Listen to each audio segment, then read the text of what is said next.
ಪಾಕಿಸ್ತಾನದಲ್ಲಿ 2025 ಮಾರ್ಚ್ 11 ರಂದು train hijack. ಸಂಪೂರ್ಣ ಕಥೆ.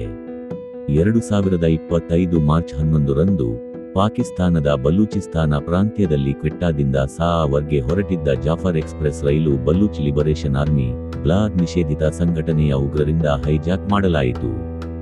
ರೈಲಿನಲ್ಲಿ 400ಕ್ಕೂ ಹೆಚ್ಚು ಪ್ರಯಾಣಿಕರು ಇದ್ದರು. ಘಟನೆ ಹೇಗೆ ನಡೆಯಿತು? ಉಗ್ರರು ರೈಲು ಹಳಿಗಳನ್ನು ಹಾನಿಗೊಳಿಸಿ ರೈಲನ್ನು ನಿಲ್ಲಿಸಿದರು. ರೈಲಿಗೆ ಸ್ಫೋಟಕಗಳು ಮತ್ತು ಭಾರೀ ಶಸ್ತ್ರಾಸ್ತ್ರಗಳಿಂದ ದಾಳಿ ನಡೆಸಿದರು. ಶಸ್ತ್ರಸಜ್ಜಿತ ಉಗ್ರರು ಪ್ರಯಾಣಿಕರನ್ನು ಬಲವಂತವಾಗಿ ಒತ್ತೆಯಾಳುಗಳನ್ನಾಗಿ ಮಾಡಿಕೊಂಡರು. ಅವರು ಬಲೂಚ್ ರಾಜಕೀಯ ಕೈದಿಗಳನ್ನು ಬಿಡುಗಡೆ ಮಾಡುವಂತೆ ಪಾಕಿಸ್ತಾನ ಸರ್ಕಾರವನ್ನು ಒತ್ತಾಯಿಸಿದರು. ಉದ್ಧಾರ ಕಾರ್ಯ ಮತ್ತು ಪರಿಣಾಮ. ಪಾಕಿಸ್ತಾನದ ಸೇನೆ ಮತ್ತು ಪೊಲೀಸ್ ಪಡೆಗಳು ರಕ್ಷಣಾ ಕಾರ್ಯಾಚರಣೆ ಆರಂಭಿಸಿದವು. ಹಲವಾರು ಗಂಟೆಗಳ ಕಠಿಣ ಗುಂಡಿನ ಚಕಮಕಿಯ ನಂತರ ಸೇನೆ ಉಗ್ರರನ್ನು ನಿರ್ಧರಿತವಾಗಿ ಎದುರಿಸಿತು. 21 ಪ್ರಯಾಣಿಕರು, 4 ಸೇನಾ ಸಿಬ್ಬಂದಿ ಮತ್ತು 33 ಉಗ್ರರು ಹತ್ಯೆಯಾದರು. 155 ಪ್ರಯಾಣಿಕರನ್ನು ಸುರಕ್ಷಿತವಾಗಿ ರಕ್ಷಿಸಲಾಯಿತು. ಪರಿಣಾಮಗಳು.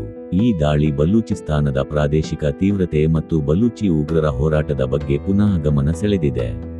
ಪಾಕಿಸ್ತಾನ ಸರ್ಕಾರ ಮತ್ತು ಸೇನೆ ಭದ್ರತಾ ವ್ಯವಸ್ಥೆಯನ್ನು ಮತ್ತಷ್ಟು ಬಲಪಡಿಸಲು ನಿರ್ಧರಿಸಿದೆ. ಈ ಘಟನೆ ಪಾಕಿಸ್ತಾನದ ಭದ್ರತೆಯಲ್ಲಿ ಮತ್ತೊಂದು ದೊಡ್ಡ ಸವಾಲಾಗಿ ಉಳಿದಿದೆ.